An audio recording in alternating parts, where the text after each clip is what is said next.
Today we're testing out a lot of different Sony cameras. So many different Sony cameras. It's gonna be good to kind of compare and test them. There are slight differences between different cameras, so we're working towards putting together these base LUTs that take into account those differences in color, so that no matter which camera you're filming on, you're gonna get the same results across all the different systems.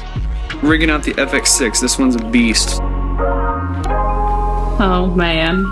No, there's no base plate. I ran out of base plates. There's too many cameras. I have notes on settings and then also which cameras seem to be matching pretty well across the sensors.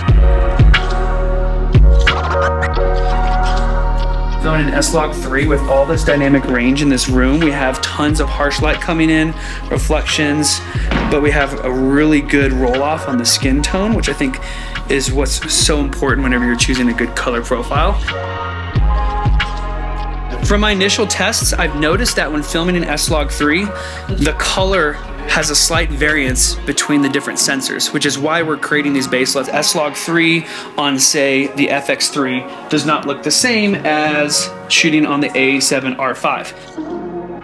If you're filming on the FX3 or the A7S3, those match literally identical. But if you're filming on the FX30, it also matches with the A6700, which makes sense because I believe they share the same type of sensor, but that LUT applied here will not look the same. There'll be slight differences in the blues and the reds.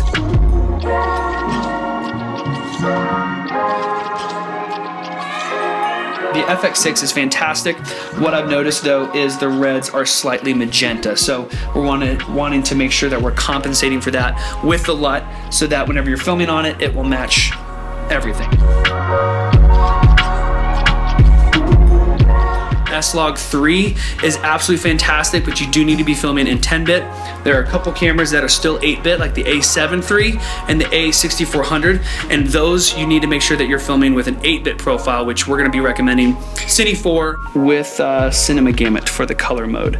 So this is one of the ones that we recommend. You actually get a lot of extra highlight information that is usually clipping. I'm looking at the light that's going to be pretty much clipped, but I bet whenever I bring it in post, I'll be able to pull some of that highlight information back down, just because that Cine 4 profile clips highlights at like 109, so above 100. So that's what's really unique about that profile when you're filming in 8-bit on Sony cameras. They don't have s-cinetone on them. S-cinetone is another great option if you don't want to film in log, but you really get some accurate colors. The difficulty you have to consider is the highlights blow out a lot quicker and you get crushed blacks. So it's much better if you can film in a wider dynamic range, especially profile like S-Log3.